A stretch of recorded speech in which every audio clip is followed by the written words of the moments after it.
السلام علیکم ورحمۃ اللہ۔ اس سال کا 15 اگست ہم لوگوں نے گزارا، آج تقریباً 17 اگست ہے۔ 15 اگست گزارنے کے بعد کیا ہم آئندہ آنے والے 15 اگست کا صرف انتظار کرنا ہے، یا 15 اگست جن بنیادوں پہ ہمیں حاصل ہوا، یعنی آزادی جن محنتوں کے اوپر ہمیں حاصل ہوا، اس آزادی کو باقی رکھنے کے لیے، یا آزادی کے ملنے کے بعد جس دستور کو بنایا گیا، جس کانسٹیٹیوشن کو فریم کیا گیا، اس کے تحفظ کے لیے، اس کی حفاظت کے لیے کیا محنت نہیں کرنا ہے؟ کیا صرف 15 اگست یا 26 جنوری کو خوشیاں منانے سے، اپنے اسلاف کا ذکر خیر کرنے سے، ان کے قصے کہانیوں کو بتانے سے ہماری ذمہ داریاں پوری ہو جائے گی؟ کیونکہ ہم سے پہلے کے اسلاف نے قربانیاں دیں، لڑا، اپنے جان اور مال اور تن اور من اور دھن کو لگایا، جس کی بنیاد پہ آج ہم خوش ہیں اللہ کے فضل و کرم کے بعد۔ ایسا ہی ہم جو محنتیں کریں گے اس آزادی کو بچانے کے لیے، اس دستور کو بچانے کے لیے، انہی محنتوں کے نتیجے میں ہماری جو آنے والی جو نسل ہے، آج کے بعد کی 10 20 25 50 سال بعد کی جو نسل ہے، اس درخت کے نیچے زندگی گزارے گی جس درخت کو ہم لوگوں نے لگایا، اس درخت کا پھل کھائے گی جس درخت کو ہم نے لگایا، اس درخت کے سائے میں جیے گی جس درخت کو ہم نے لگایا، جیسا کہ پہلے والوں کے درخت کا فائدہ میں اور آپ آج اٹھا رہے ہیں۔ پیارے بھائیوں، اس بات کو سمجھنا ہے کہ بھئی عام مسلمان یا عام ہندوستانی کی کیا ذمہ داری ہے۔ 15 اگست ہمیں ریمائنڈ کرنے کے لیے آتا ہے، صرف خوشیاں ادا کرنے کے لیے نہیں آتا ہے، ہمیں جھنجھوڑنے کے لیے آتا ہے، ہمیں احساس دلانے کے لیے آتا ہے، ہماری مری ہوئی شعور اور جو احساسات کو جگانے کے لیے، زندہ کرنے کے لیے آتا ہے، یہ سمجھیے آپ، ٹھیک ہے؟ ایک عام آدمی، ایک عام مسلمان جب بھی معاشرے میں دنگے اور فساد ہوتے ہیں، خرابیاں پیدا ہوتی ہیں، دوریاں پیدا ہوتی ہیں، معاشرے میں امن و سکون کو غارت کرنے کی کوشش کی جاتی ہے، اسلام اور مسلمانوں کو بدنام کیا جاتا ہے سیاسی مقاصد کے لیے، تکلیف ہر مسلمان کو ہوتی ہے، ہر انسان کو بھی ہوتی ہے، ہر فطری انسان کو ہوتی ہے، اور ہم لوگ ایسا رہتے ہیں کہ بھئی اب ہم بہت کچھ کریں گے، لیکن جیسے وہ اس فساد اور اس دنگے اور اس فتنے کی آگ ختم ہو گئی، ہمارے احساس و شعور بھی ختم ہو جاتے ہیں۔ یہ جنرلی ہمارا ٹرینڈ چلتے رہتا ہے، یعنی ہمیں بیدار کرنے کے لیے دنگا ہونا ہے باہر، ہمیں بیدار کرنے کے لیے ہماری بچیوں پر یا ہمارے دستور پر کسی کی ناپاک ہاتھ پڑنا ہے، تب جا کے ہم بیدار ہو جاتے ہیں، ایک دم سے جاگے رہتے ہیں، ہوشیار رہتے ہیں، ہمارے احساس و شعور ایک دم سے ایکٹیو رہتے ہیں، ورنہ ان ایکٹیو ہو جاتے ہیں۔ ایسی زندگی گویا کہ ہم جی رہے ہیں۔ عام آدمی کی ذمہ داری یہ بنتی ہے کہ وہ اس دستور ہند کی حفاظت کے لیے، یا اس آزادی کی اس نعمت کے شکر کے طور پر اپنی ان ڈیوٹیوں کو، ان ریسپانسبلٹیز کو ادا کرے جس کے ذریعے سے دستور باقی رہے، یہ آزادی باقی رہے، اور آنے والی ہماری نسل جس کے لیے بھلے سے تم لوگوں نے بنگلے بنائے ہوں، پیسے جمع کیے ہوں، ڈگریاں دلائے ہوں، لیکن جب تک سوشل سیکیورٹی، امن، سکون، جسٹس، جب تک آپ اس کے لیے اپنے بچوں کو نہیں دو گے، تب تک آپ کے بنائے ہوئے جو دولت اور میٹیریلسٹک جو گھریلو جو چیزیں ہیں، وہ آپ کے اور ہمارے بچے کو فائدہ نہیں پہنچا پائیں گے، کیونکہ وہ ان کے ہاتھ میں رہیں گے ہی نہیں۔ جب دستور نہیں رہے گا، امن و سکون جب نہیں رہے گا، لا اینڈ آرڈر جب نہیں رہے گا، میں اور آپ جو اپنے بچوں کے لیے جو بنا رہے ہیں نا، یہ پیسہ، یہ گاڑی، یہ بنگلہ، یہ پراپرٹی جو بنا رہے ہیں، وہ ختم ہو جائے گا، اس کو وہ لوگ انٹرٹین نہیں کر پائیں گے۔ تو اس کے لیے سیکیورٹی دینا ہے، سیکیورٹی ہے ملک کی سیکیورٹی۔ دیکھیے، میرے کہنے کا مقصد یہ نہیں کہ ہندوستان کے اندر کوئی جو ہے حملہ کر رہا ہے، کوئی دشمن ہے، میں ایسے پولیٹیکلی ایسے بات نہیں کر رہا ہوں، لیکن ہر معاشرے کے تئیں، ہر معاشرے کی کچھ ذمہ داریاں عام لوگوں پر ہوتی ہیں، اس ذمہ داری کو ہم نبھائیں، ادا کریں۔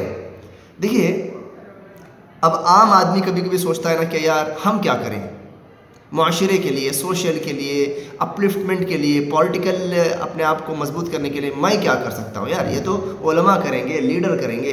نہیں، صحیح بات ہے بھائی، علماء کریں گے، کر رہے ہیں، ہمارے جو ذمہ داران کر رہیں گے اور وہ لوگ کر رہے ہیں. لیکن عام آدمی کا جو رول ایسا ہوتا ہے جیسے کہ کسی کھانے میں نمک کا ہوتا ہے. سوشل اویئرنیس اور سوشل انجینئرنگ میں یا ہندوستان کی حفاظت میں کہہ رہا ہوں، ایسے ہوتا ہے جیسے کہ کھانے میں نمک کی حیثیت ہوتی ہے. یعنی اگر وہ نہیں ہے تو معلوم ہو جاتا ہے کہ وہ نہیں ہے، اگر ہے تو سب کچھ الحمدللہ برابر سرابر رہتا ہے، اس کا ذکر نہیں ہوتا. لیکن اس کی غیر موجودگی، اس کا ایبسنٹ برداشت بھی نہیں ہوتا. یہ رول ہمیں ادا کرنا ہے، ایک gently, سلائڈلی، hand to hand.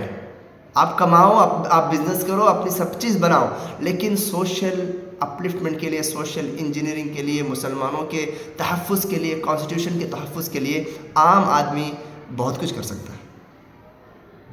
Quantity چھوٹا ہوگا لیکن اس کا امپیکٹ جو ہے ان لوگوں میں بڑا ہوگا جو لوگ اپنی زندگیاں لگا رہے ہیں اس ہندوستان میں خوشیوں کو لانے کے لیے. پیارے بھائیو، میں ایک ایز اے نیٹ شیل میں مختصر چند چیزیں کہتا ہوں. ہندوستان کی آزادی کو حاصل کیا ہندوؤں نے اور مسلمانوں نے اور سکھوں نے اور عیسائیوں نے، ہر دھرم کے لوگوں نے مل کے اس کو حاصل کیا. اب اس آزادی کی خوشیوں کو، اس ماحول کو، اس جو ہے نا، اس انوائرمنٹ کو باقی رکھنے کے لیے بھی ہمارے آپس میں تعلقات اچھے رہنا بہت ضروری ہے. ہندو مسلم بھائی چارگی، ہندو اور مسلم کی آپس میں تال میل اپنے وطن کے لیے، معاشرے کے لیے، سوسائٹی کے لیے یہ واجب ہے. اللہ کے نبی صلی اللہ علیہ وسلم کی زندگی میں اس کے سینکڑوں مثالیں ہم کو ملتی ہیں. کس طریقے سے اللہ کے نبی صلی اللہ علیہ وسلم نے منافقوں کے ساتھ زندگی بسر کیا، کس طریقے سے اللہ کے نبی صلی اللہ علیہ وسلم نے مکہ میں زندگی بسر کیا، کس طریقے سے اللہ کے نبی صلی اللہ علیہ وسلم نے مدینہ جانے کے بعد یہودیوں کے ساتھ ایگریمنٹ کیا مدینہ کے تحفظ کے لیے، اس کے سیکیورٹی کے لیے، وہاں کی پیس کے لیے.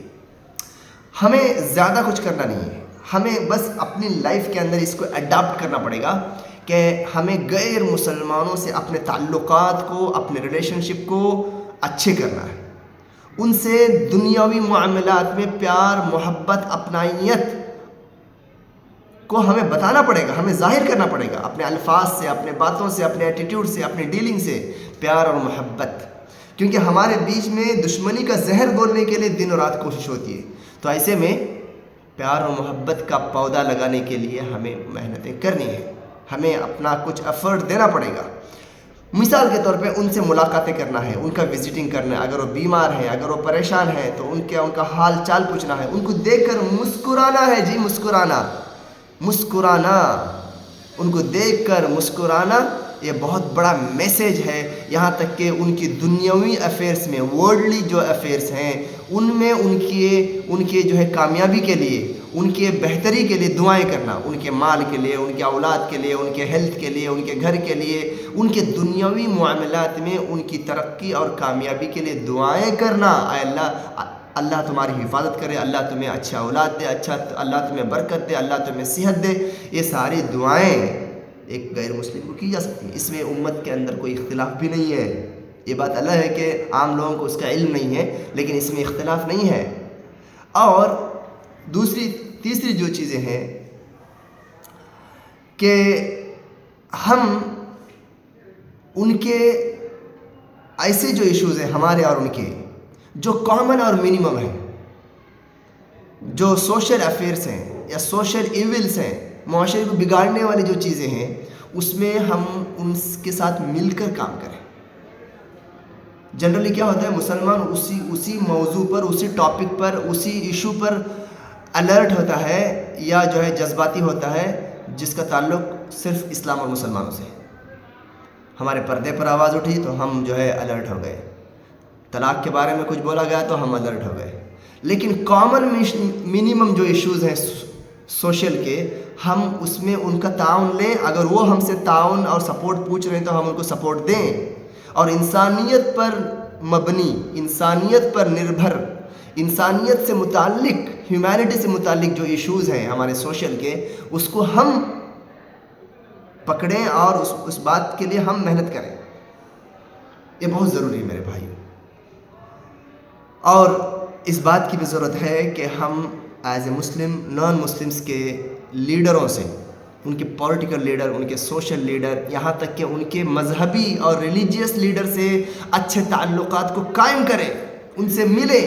یہاں تک کہ ہمیں معلوم ہے کہ ان کا فلاں مذہبی لیڈر یا فلاں ان کا پولیٹیکل لیڈر دشمن ہے مسلمانوں کا یا اسلام کا، یا دن و رات زہر گھولتا ہے، لیکن ہم ڈپلومیٹک انداز سے، حکمت کے پیش نظر، اچھے انداز سے اپنے اخلاق کو اس کے پاس بتائیں.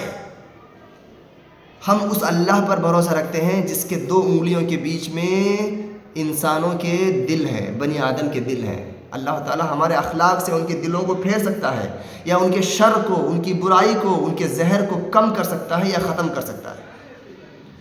ان کے لیڈروں سے دوریاں رکھنا، ان کے مذہبی رہنماؤں سے دوریاں رکھنا مزید خلفشار اور مزید جو ہے نا دوریوں کو پیدا کرتا ہے. ایسا نہیں ہونا چاہیے. مسلمانوں میں اتنا دل اور اتنی ہمت ہونی چاہیے کہ وہ اپنے دشمن کے ساتھ بھی اٹھیں بیٹھیں، ان کے ساتھ بھی اپنے برج کو قائم رکھیں. جب ایسے ہوگا تو کیا ہوگا، وہ ہم سے بات کریں گے، وہ ہم سے پوچھیں گے، وہ ہمارے متعلق جو ان کے ذہن و دماغ میں ڈالا جا رہا ہے نا میڈیا کے ذریعے سے، زہر جو ڈالا جا رہا ہے، جو نیگیٹو امپیکٹ جو ڈالے جا رہے ہیں، اس کے بارے میں وہ ہم سے مشورہ کریں گے، سوچیں گے، سوال کریں گے. تب ہم اس کو ریپلائی کر سکتے ہیں، ہم اس کو ایڈریس کر سکتے ہیں کہ بھائی آپ نے جو سوچا ہے ایسا نہیں ہے. دیکھیے کس طریقے سے ہم کچھ کریں گے تو نتائج آئیں گے، کچھ آگے بڑھیں گے تو راستے کھلیں گے.